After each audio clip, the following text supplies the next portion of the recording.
I think I didn't do anything wrong, just said what everyone already knew, that my husband was small but sweet. It was supposed to be a joke in the group chat, a little tease after wine. Then he read the messages, packed a single duffel bag, and moved out before I even woke up. Now everyone's saying he's the victim and I'm the monster. Before we dive deeper into this story, I have one small request. Please subscribe, drop a like, comment, and hit that hype button to boost this channel so more people can discover these incredible stories. I'm Elara Wint, and I swear I didn't do anything wrong, at least not in the way everyone's making it sound. It was just a joke, one tiny line in a group chat after a few glasses of wine. I told my friends my husband was small but sweet, and they laughed, like they always do. We tease each other's partners all the time. That's what friends do. I never meant for Nathan to see it, never meant for it to become this big, ugly thing that people whisper about behind my back. Now everyone's acting like I ruined his life, like I committed some kind of crime instead of making a harmless joke. He didn't yell or throw anything. He just packed a bag, deleted his photo from our hallway frame, and left a quiet, folded note that said, "Take care of Milo." I thought he'd come back after he cooled off, but it's been weeks, and the silence feels heavier than any fight we ever had. People say he's doing the right thing. I say he's being dramatic. Honestly, I'm starting to wonder if the world's forgotten how to take a joke. It started at brunch, the kind of lazy Sunday meetup my friends and I used to live for. The cafe was loud, full of clinking glasses and people talking over each other, but we always got the corner booth near the window because Cass knew the owner. The light there was perfect for pictures, and everyone looked good no matter how tired they were. I was showing the girls a selfie of Nathan and me from the night before. He'd been helping me fix the leaking tap, and his hands were covered in paint because he insisted on patching a wall while he was at it.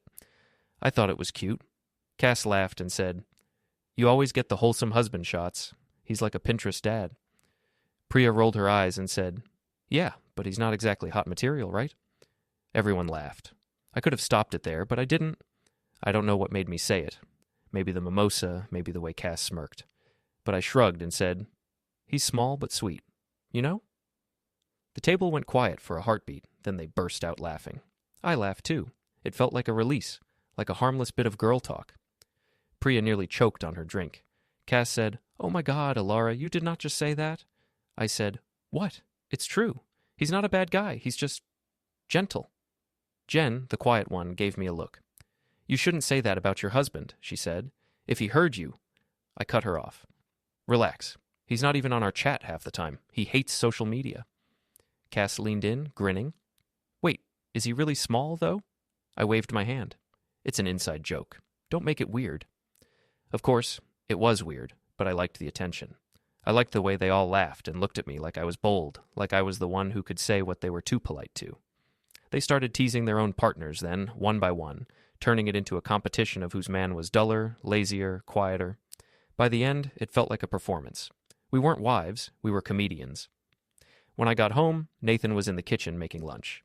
He'd lined up 2 mugs, one for him, one for me, and the smell of garlic and onions filled the air. He smiled when I walked in, that tired little smile that always made him look a bit older than 36. "You're home early," he said. "Yeah, the girls had to run. I didn't want to hang around." He nodded and went back to stirring the sauce. "Did you have fun?" "Sure," I said, grabbing my phone. I saw the group chat still open, the line glowing back at me, small but sweet. A few new laughing emojis. Someone had added, "Tell him we agree." I smirked and set my phone face down. Nathan handed me a plate and said, "Can you check the calendar for me? I've got a meeting downtown Tuesday morning." I pulled it up on the fridge magnet board. "You wrote it already. 11:30. He glanced at it like he'd forgotten. "Right," he said. Then he smiled again, faint but polite, and went to wash his hands. The sink water ran longer than it needed to. We ate in silence, which wasn't unusual for us. But that day it felt different. The quiet had weight to it. He asked how Cass's new job was. I said fine. He mentioned his project deadlines. I said that sounded busy. When I asked about the meeting, he said, "Just some paperwork stuff. Nothing big." Later, when he was on his laptop, I peeked into the living room and saw a folder open on the screen labeled Household. I thought it was bills, but the name caught me off guard. Nathan was the type to leave tabs open about tools or car parts, not files with neat, bland labels. I asked what he was doing, and he said, "Just organizing." "Since when do you organize anything?" I laughed. He didn't look up. Since it started to matter. That night, he went to bed early, and I stayed up scrolling through my phone. The group chat was still going. Cass had screenshotted my comment and sent it to the top with a laughing emoji. Priya added, "You're iconic." I replied, "He'll never see it. He doesn't even open my messages half the time." Then I noticed the typing dots appear under my last message, only it wasn't from Cass or Priya. It was from Nathan. For a second, I froze, staring at the preview bubble. The chat name was The Sunday Circle, but his name appeared right under it. "Nathan Wint read your message." My stomach dropped. I opened the thread, praying I was wrong.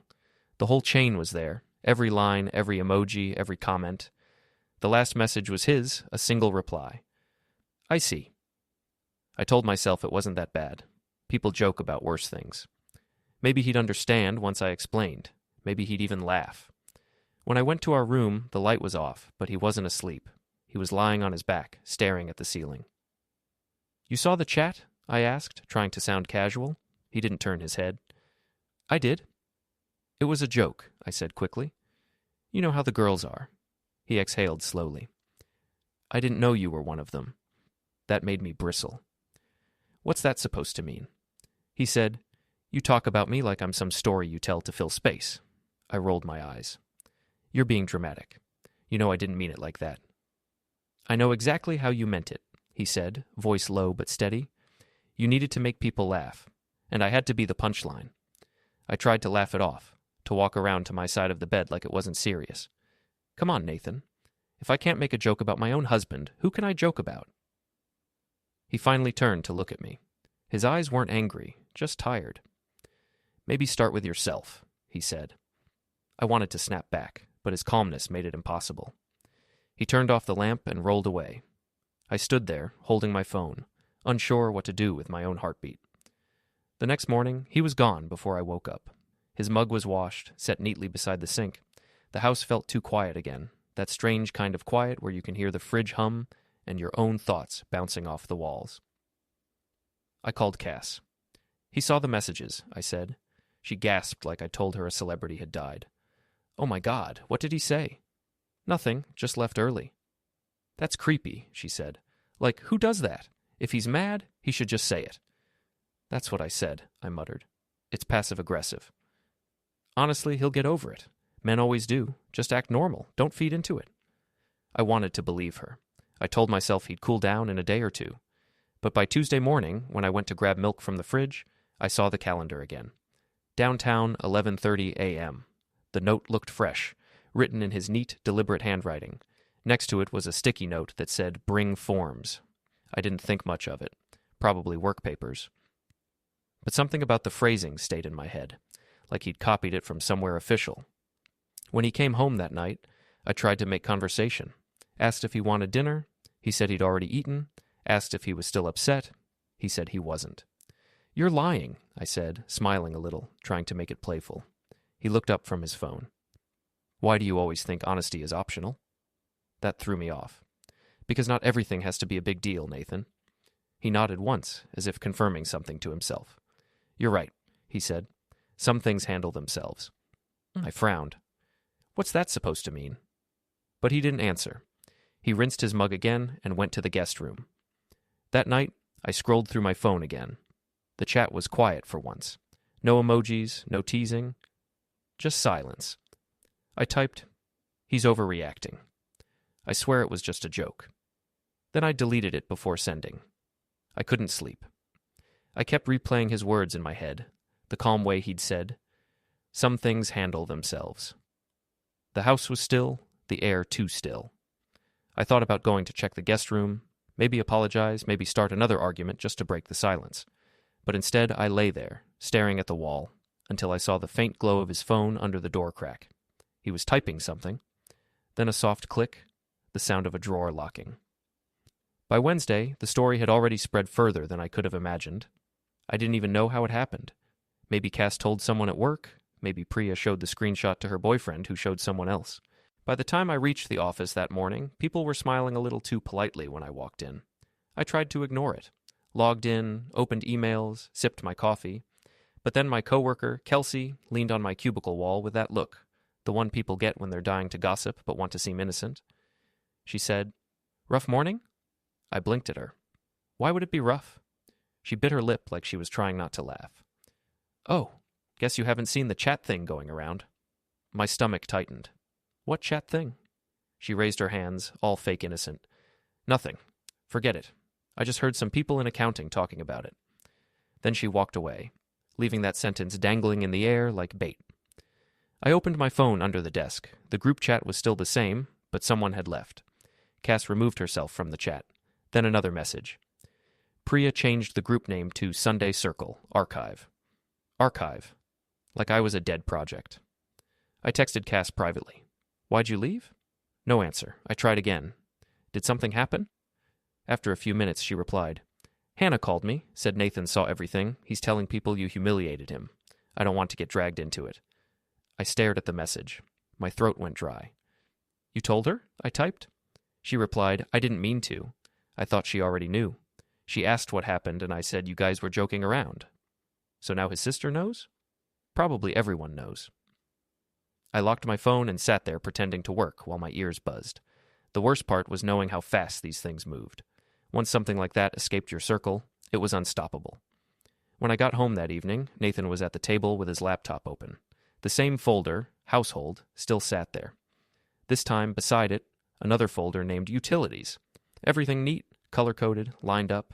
I'd never seen him this organized. Rough day? He asked without looking up. I forced a laugh. You could say that. He nodded like he already knew. People talk fast, don't they? I froze mid-step. What's that supposed to mean? He clicked something on his laptop. The faint sound of paper feeding through the printer filled the air. He stood, walked over, and picked up a sheet. Blank. He slid it into a drawer, then shut it. The click was quiet but deliberate. I mean, he said finally, you always liked being the center of attention. I crossed my arms. Don't start with that passive-aggressive stuff again. If you have something to say it. He looked at me calmly. I already said it. Which is? That I saw everything. That's enough. I felt the heat rising up my neck. It wasn't that bad. You're making it sound like I slandered you. He closed the laptop and leaned against the table. You did. It was a joke, I snapped. Everyone teases their partners. You think those girls don't talk about their husbands? Maybe they do, he said, but they don't name them. They don't write things that live forever. I rolled my eyes. Wow, dramatic. You act like I published a book? He tilted his head, just slightly. Maybe you should read more before you write. Something about that tone, steady, quiet, made me angrier than yelling ever could. I turned away, grabbed my bag, and muttered, You're exhausting. He said, So are you. That night, I lay in bed scrolling through my messages again. Cass had stopped replying. Priya sent one message that said, Maybe delete the chat? I replied, It's already done. It wasn't, though. I couldn't bring myself to erase it. Erasing it would mean admitting it mattered. I noticed Nathan's phone on his nightstand, face down. When he went to brush his teeth, it lit up once. A notification, file uploaded successfully. I didn't even know what app that was from. The next morning, the air between us felt thin, like a stretched wire ready to snap. Milo sat at the table drawing in his notebook while Nathan packed his lunch. I tried to act normal. You're quiet today, I said. He smiled faintly, trying not to say the wrong thing. Funny. I poured juice into Milo's cup. Maybe try saying anything, for once. He looked at me then, really looked, and said, Every time I talk, you call it drama. Every time I stay silent, you call it control. You should decide which version you want. Milo's pencil stopped moving. The sound of the fridge hum filled the pause. I forced a cheerful tone. Hey, bud, finish your drawing before school. When Nathan left, he kissed Milo on the head, then said to me, Check the mailbox later. What for? He shrugged. You'll see. The words echoed in my mind the rest of the morning. Around noon, my mother called. What did you do to Nathan? She asked without hello. Good morning to you too, I said, trying to keep my voice light. I just got a call from Hannah. She said he's been at the bank, at his lawyer's office, something about sorting things out. What's going on? I laughed, too loud. Oh, please. He's probably just updating accounts or something. He likes to make a show when he's upset. She sighed. Elara, I've always said he's sensitive, but if he's seeing someone about this, it's serious. Maybe apologize. I have nothing to apologize for, I snapped. It was one stupid line. One line that embarrassed him in front of the whole family. Don't act like you don't know what you're doing. I ended the call before she could finish. That afternoon, when I got home, there was an envelope in the mailbox addressed to the Wint household. Inside was a brochure from a family mediation office downtown. No return name, just the address. I laughed out loud, standing by the mailbox. "You've got to be kidding me," I said to no one. When he came home that night, I waved the envelope in the air. "Is this supposed to scare me? You think you're clever, sending me brochures?" He looked at it briefly. "You opened my mail?" "It was addressed to us." "Still mine." I scoffed. "You're seriously going to act like a victim now?" He said nothing, just took the envelope from my hand, folded it neatly, and placed it on the counter beside his spotless mug. Then he walked to the guest room and shut the door. Later, after Milo went to bed, I sat at the kitchen table and stared at that mug. My half-drunk coffee was next to it, leaving a ring on the counter. The two mugs looked like strangers standing side by side, pretending they used to fit together. I opened my phone, clicked our group chat again, empty now, except for my own messages. I scrolled through them slowly, reading my words like they belonged to someone else. Small but sweet. He'll never see this. He's too serious anyway. For the first time, I felt a flicker of shame, but I pushed it down quickly. He was the one blowing it out of proportion. Around midnight, I heard a faint sound, the printer again. I walked quietly toward the study. The door was slightly open. Nathan sat at the desk, the glow from his screen casting hard lines on his face. Papers were spread neatly beside him, clipped in little stacks. "What are you doing?" I asked. He didn't flinch. "Sorting things." "What things? Records?" "You're seriously documenting this?" He didn't answer. The printer spat another blank sheet. He pulled it out, checked the feed, and said, "It's funny. Machines don't lie. They print what you tell them to." I stepped closer. "You're acting insane." "Am I?" he said softly. "I'm just keeping track. It's what you do when you stop trusting memory." He gathered the papers, slid them into a folder marked Utilities, and placed it into the locked drawer. The key turned with that same soft click. I crossed my arms. "You're trying to make me look crazy." He looked up. "I don't have to." The calm in his voice unnerved me. I wanted him to yell, to fight, to break the wall of silence that made me feel like the only one spinning. But he just turned off the lamp, leaving me in the doorway with the hum of the printer still warm in the dark.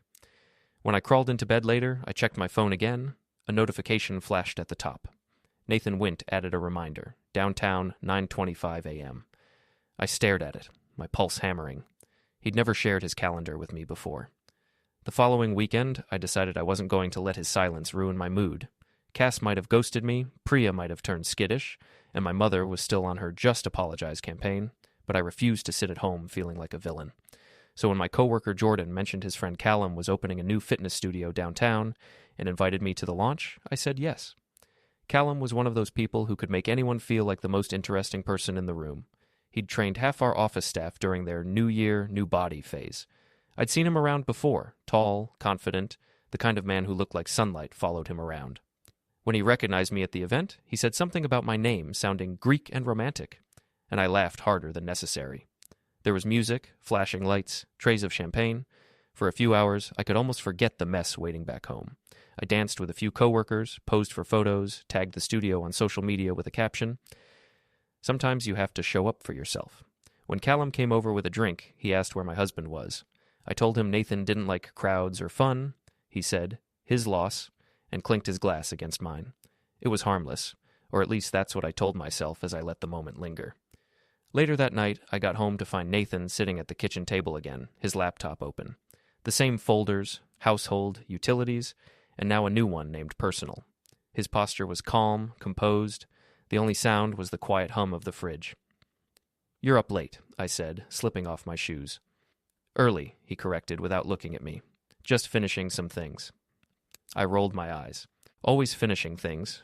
You should try starting a conversation for once." He didn't respond. I walked over, peered at the screen. "You know it's weird to hide everything behind locked folders, right? Looks obsessive." He closed the laptop gently. "And you know it's weird to record people you're supposed to love in group chats, right? Looks cruel." That one stung. "Oh, come on. You're still on that?" He stood up. "You're the only one who's still pretending it's a joke." "I'm not pretending. I'm explaining," I snapped. He looked at me then, tired eyes but no anger.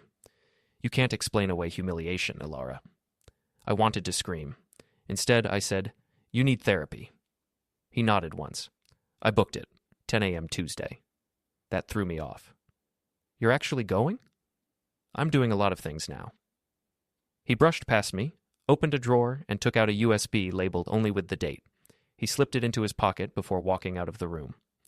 For a long minute, I stood there staring at the empty space he'd left behind. The air felt cold, like the house had exhaled after him. The next morning, I found his side of the closet tidier than ever. Shirts spaced evenly, hangers aligned. He'd never been that meticulous. A little note was taped to the inside of the door. "Laundry's done. Don't wait up." That weekend, Callum texted me. "Great seeing you last night. Next time, drinks on me." I smiled at my phone for a second too long before replying, "Sure, I could use some fun." We met after work on Thursday at a rooftop bar 2 blocks from my office. It was bright, loud, full of people laughing too hard. Perfect camouflage. We talked about everything but Nathan: music, travel, gym routines. At one point, Callum touched my hand to emphasize something, and I didn't pull away. "It's nice to be around someone who actually smiles," he said. I felt that sentence like a compliment I hadn't realized I'd been waiting for. I said, "My husband used to make me smile. Now he just makes spreadsheets." He laughed, thinking it was a joke. I let him. By the time I got home, it was past 10. Nathan was on the couch, laptop open again, but this time his phone was beside it, screen glowing. I caught a glimpse before he turned it face down, a message thread labeled only with a single emoji. "You're home late," he said, voice neutral. "Work thing," I lied. He nodded once, not looking at me. "You wore perfume for work?" "I wanted to feel nice." He clicked something on the laptop. "You always do when there's an audience." That tone again, flat, factual, impossible to fight. I dropped my bag onto the couch. "You're not even trying to move past this. You're wallowing." He finally looked up, expression unreadable. "You don't move past a wound you keep reopening for applause." I laughed sharply. "You've been reading too many self-help articles." He said, "I've been reading records." "What records?" "Yours." I froze. "What are you talking about?" He gestured toward the coffee table. My phone was there, right where I'd left it. He must have gone through it. "You went through my phone?" I asked, voice shaking. He said, "You left it unlocked. I just looked at what was already public." "That's invasion of privacy." He tilted his head. "You think privacy exists online?" I opened my mouth, but no words came. He stood, closed his laptop, and said quietly, "Don't worry. I won't touch it again. I've already taken what I need." That night, I barely slept. Every sound, the wind outside, the pipes clicking, felt like him typing, recording, storing. I wanted to believe he was bluffing, but deep down, I knew he wasn't. Nathan didn't bluff. He prepared. The next day, I called Cass, desperate to hear a normal voice. She didn't pick up. I texted her, "You still mad at me?" 10 minutes later, a reply. "It's not about me. He's talking to people, Elara. Be careful." I wrote back, "Talking about what?" She didn't answer. I sat there, staring at the message bubble that never moved, the silence heavier than any accusation. When I got home that evening, Nathan was cooking again. The smell of onions filled the kitchen. 2 mugs sat on the counter, his spotless mine half drunk from the morning. "Smells good?" I said. He nodded. "It's for Milo."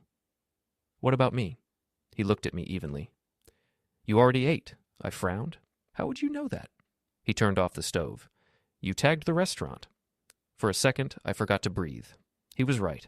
I had posted a story with Callum's drink in the corner, captioned, "Finally relaxing." I tried to laugh it off. "You really check my stories now?" He said, "Just the ones that mention being relaxed." I rolled my eyes. "You're ridiculous." He took the pan off the heat, plated Milo's dinner, and said, "Ridiculous people don't leave evidence." Something about the word evidence made my stomach twist. "What are you saying?" He didn't answer. He set the plate down, wiped his hands, and added softly, "You'll see soon enough." Later that night, when I went into the study to grab a charger, I noticed a small black USB taped under the taxes folder on the shelf.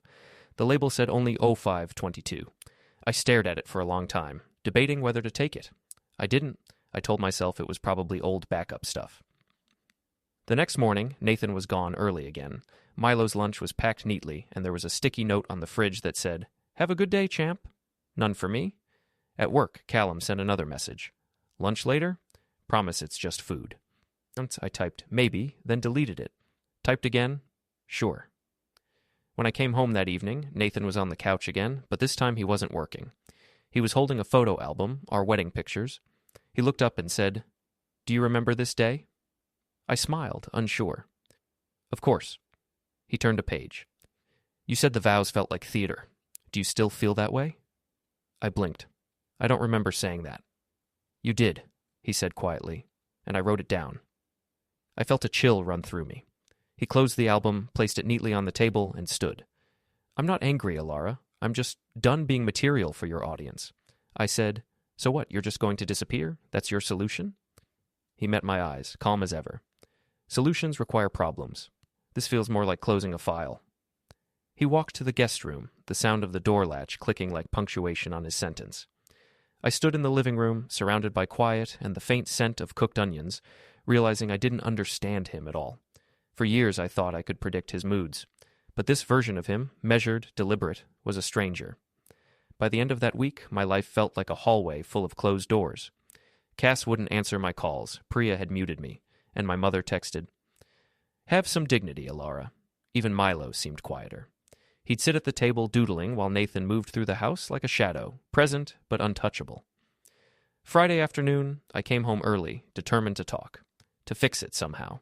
But the garage was empty. His car was gone, though his shoes were still by the door. That detail made me uneasy, like he was both gone and watching. On the counter, 2 mugs again. His clean, mine cold. Between them, a small sticky note. Dinner for Milo's school fundraiser. Don't be late. Nothing else. That evening, the event was held at the community hall. Bright lights, long tables, chatter bouncing off the walls. I wore a navy dress, the one that always got compliments. I told myself this would be normal again, that if I smiled enough, people would forget the joke. When we arrived, I spotted Nathan across the room, talking to the school treasurer. Calm, polite, like nothing had ever happened. He nodded when he saw me, then turned back to his conversation. I joined a group of parents near the snack table. One of the moms, Tamara, leaned close and whispered, "Rough week, huh?" I forced a laugh. People love drama. She didn't laugh back. "Well, you did post about it first?" "I didn't post anything," I said too sharply. She shrugged. Screenshots move faster than posts. Then she excused herself. I felt my chest tighten. Across the room, Nathan shook hands with someone. Calm again, always calm. When they announced the raffle, he stepped forward to draw the first number. His voice through the microphone was steady. Winning ticket ends in 431. People clapped politely, then he said, "Before we continue, I'd like to take a moment to thank the parents who've helped organize tonight." His eyes found mine briefly. "It's important we teach our kids that words matter." It was subtle, but people turned their heads. Toward me, a few awkward smiles. One person actually murmured, "Oh!" I pretended to smile back. Inside, I was shaking. After the event, in the parking lot, I confronted him. What was that supposed to mean? He opened the car door for Milo, then looked at me. Nothing, just a reminder. "Don't use your little moral lessons to embarrass me in front of people." He said, "You embarrassed yourself." I grabbed his arm. "You think you're so noble, walking around like the victim. You're lucky I even showed up tonight." He looked down at my hand, then at me. "No one's forcing you to stay." That night, he slept in the guest room again. I heard the faint click of the drawer lock, then the soft beep of his phone alarm. Paper drop. I lay awake thinking about that phrase. Paper drop. It sounded like a warning. The next morning, my sister Hannah showed up unannounced. She didn't hug me, just stood in the doorway. "You need to stop pretending this is a misunderstanding," she said. "Excuse me?" "People are talking. Nathan came by Mom's. He dropped off documents about his accounts. He said everything's being handled." "Handled how?" She looked at me with that pitying expression I hate. "Legally." I laughed, but it sounded hollow. "He wouldn't do that. He's not that type." Hannah said, "You humiliated him publicly. Of course he'd protect himself." "He's overreacting," I said, crossing my arms. "We're married. You don't sue your spouse for a joke." She hesitated. "He's not angry, Elara. That's what scares me. He's calm." I rolled my eyes. "You always take his side." "I take the side of whoever's not self-destructing." After she left, I sat on the couch staring at my phone. Notifications blinked. Private messages, comments, tags. Someone had uploaded the group chat screenshots to a gossip page. My words, bright and cruel, stacked on top of each other. Small but sweet. He tries, bless him. At least he's useful around the house. I felt sick. When Nathan came home, I demanded to know if he'd leaked them. He didn't even blink. Why would I? You already shared them with your friends. You're enjoying this, I said. You want people to pity you? He took off his jacket. I don't need pity. I need distance. Then go, I snapped. Maybe we'll both be happier. He looked at me steadily. I will, but I'll do it properly. That word again. Properly. I hated it. The next few days blurred. He stayed quiet, efficient, dropped Milo off at school, cooked dinner without a word. Every time I tried to start a fight, he'd just nod and walk away. The calm felt like drowning in air. One night, I found him in the study again, printing something. I said, "If you're filing for divorce, just say it." He didn't look up. You'll know when you need to. Stop talking in riddles, I snapped. He closed the printer tray. I'm not talking in riddles. I'm making records. I wanted to throw something at him to make him break that perfect composure. Instead, I stormed off. That weekend, Milo asked a question that made the air go still. We were sitting at the breakfast table when he said, "Dad, are you and Mom in trouble?" I froze mid-sip. Why would you ask that, sweetie? He looked between us. You don't sit together anymore? Nathan said gently, sometimes people need space to be kind again. I said, we're fine. Tell your friends that. Nathan looked at me, that steady gaze cutting through the lie. He doesn't need to lie for you, Elara. Milo looked confused. Are you mad? I forced a smile. Of course not. Dad just takes things too seriously. Nathan said softly, I take things exactly as they are. The rest of breakfast was silent. That afternoon, he went out again. The car was pointed toward the street, trunk half loaded. I watched from the window, pretending I didn't care. But something inside me twisted when he didn't look back. I texted Cass, even though I knew she wouldn't answer. He's moving out, I think. No reply. By evening, his closet was half empty. A clean space where his clothes had been. On the dresser, a single USB labeled by date. I picked it up, but he took it from my hand before I could open it. That's not for you, he said. It's about me, isn't it? He nodded. Exactly. I laughed, a sharp sound. You're documenting me now? He said. Just making sure the truth stays in order. Truth according to you, I said. He looked at me one last time before heading to the door. No, truth according to what you already said. He walked out, and for the first time I didn't follow. After he left, the silence was different. Not angry anymore, just final. His side of the closet stayed empty. The drawers were half open where he'd taken what he needed and left the rest like artifacts. His mug was gone. Only mine remained on the counter, stained at the rim. At first, I thought he was bluffing, that he'd circle back once he cooled off. That's what men did. They made a show of leaving, but they always came home. I kept the front porch light on every night that week, pretending it was for safety, though really it was for him. But days kept passing. At work, people had stopped whispering. They'd started avoiding me altogether. Conversations went quiet when I entered the break room. Cass's name appeared on my phone one afternoon, but it wasn't her texting. It was a mutual friend. Please stop messaging her. It's making things worse. Worse how? I wasn't the criminal here. When my mother called again, her voice was tight. Elara, he came by. Who, Nathan? Yes.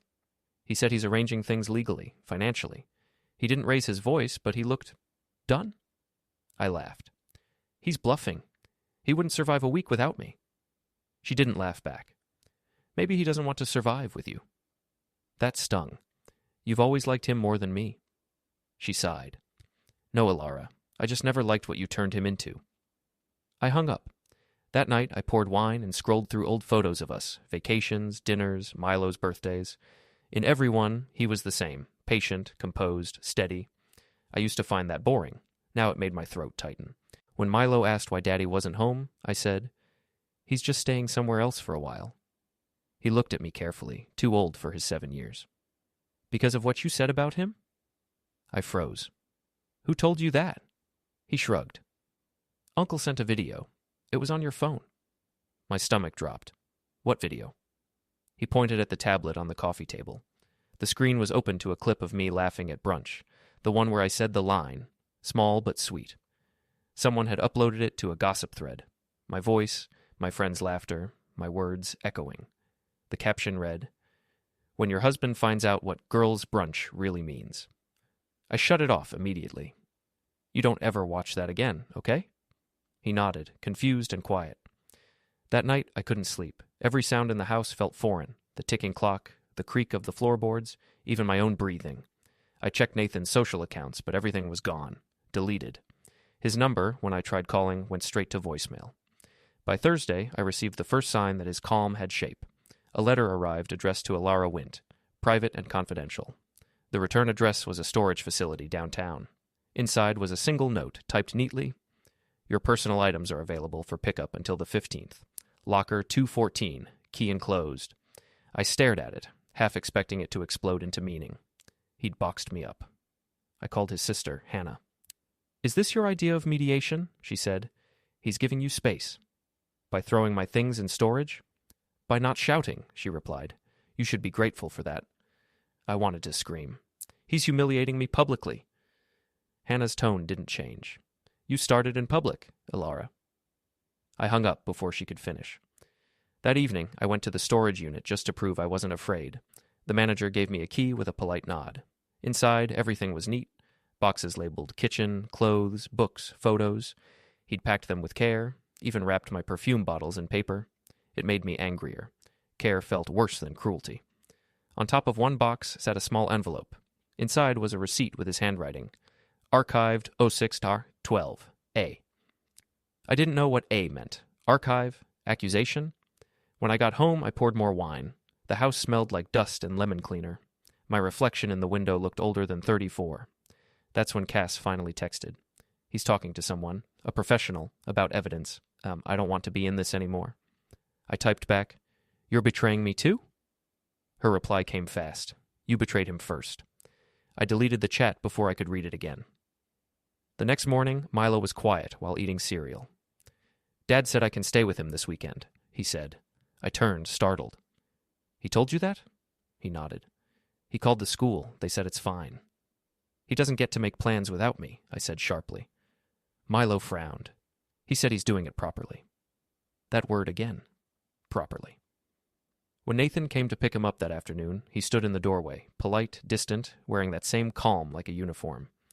You can't just take him without discussing it, I said. I'm not taking, he replied. I'm following the schedule I filed.